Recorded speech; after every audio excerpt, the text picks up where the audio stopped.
In the year 2000, Enron was named America's most innovative company by Fortune magazine. 2 years later, it didn't exist, and it all started to unravel because of one email. But let me back up, because to understand how one message destroyed a $70 billion empire, you need to understand how that empire was built in the first place. It's 1985, Houston, Texas. 2 gas pipeline companies merge, and a guy named Kenneth becomes CEO of the new company. They call it Enron.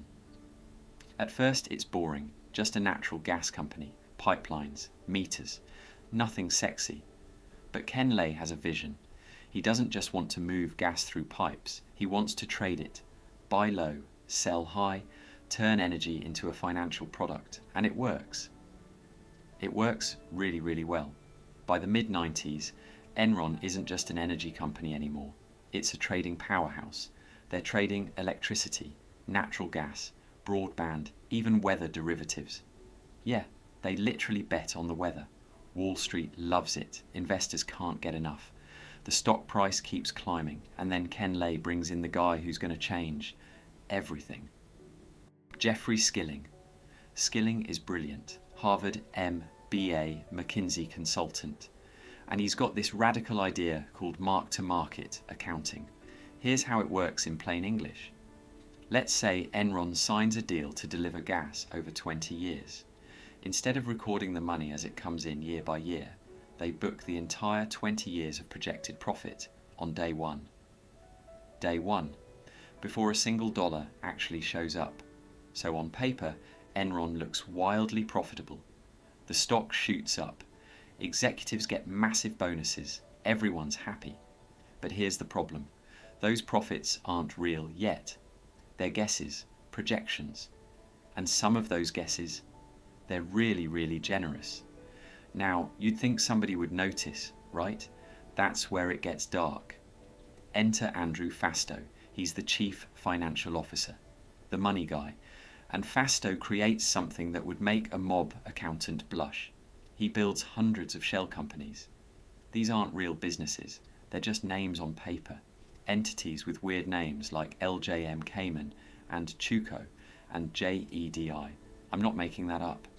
They actually named one of their secret financial vehicles after Star Wars.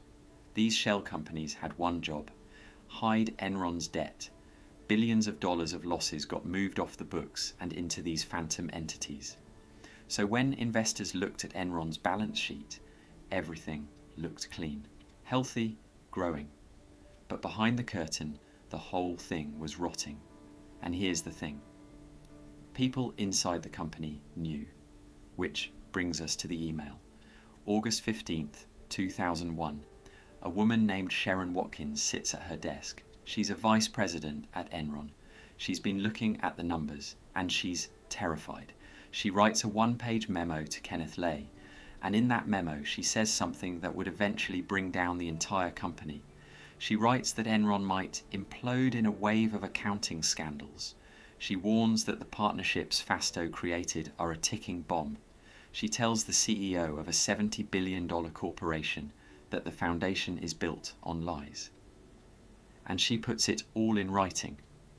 Now think about that for a second. This woman risked her career, her reputation, everything, to tell the truth. And what did Ken Lay do with this warning?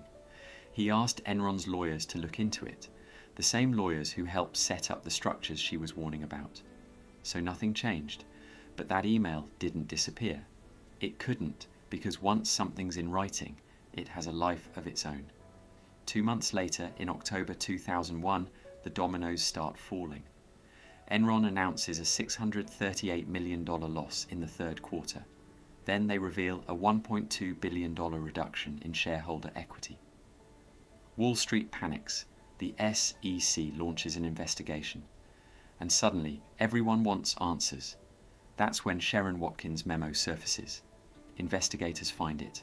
Congress finds it. The media finds it. And it becomes the single most important piece of evidence that Enron's leadership knew what was happening and did nothing. The stock price collapses. In January 2001, it was trading above $80 a share. By November, it's below $1. From $80 to less than $1 in months. On December 2nd, 2001, Enron files for bankruptcy. At the time, it's the largest bankruptcy in American history. 20,000 people lose their jobs. Many of them lose their entire retirement savings too, because Enron had encouraged employees to invest their 401k plans in company stock. So when the stock went to zero, their futures went with it. The executives? Different story. In the months before the collapse, Enron insiders sold more than $1 billion in stock. They knew the ship was sinking, and they grabbed the lifeboats while telling everyone else the water was fine. Andrew Fastow pled guilty to 2 counts of conspiracy. He got 6 years in prison. Jeffrey Skilling was convicted on 19 counts of fraud, conspiracy and insider trading. He got 24 years, though it was later reduced to 14. Kenneth was convicted on 10 counts, but he died of a heart attack in July 2006 before he could be sentenced. Because of a legal technicality, his conviction was erased. And Sherron Watkins? She was called to testify before Congress. Time magazine named her one of their Persons of the Year in 2002 alongside 2 other whistleblowers. She never got promoted at Enron, obviously, but she got something more important. She got to be right. Now, here's what haunts me about this story. Sherron Watkins wasn't the only person who saw the problems. Thousands of people worked at Enron, hundreds of accountants, dozens of lawyers, analysts at major banks, partners at Arthur Andersen, one of the biggest accounting firms in the world. Arthur Andersen, by the way, was found guilty of obstruction of justice for shredding Enron documents. The firm collapsed. 85,000 employees worldwide lost their jobs because their leadership chose to look the other way. So many people had pieces of the puzzle, but only one person put it in writing and sent it up the chain. That's the lesson here. It's not really about accounting tricks or stock prices. It's about what happens when an entire system decides that asking uncomfortable questions is worse than letting the lie continue. Enron didn't collapse because of one email.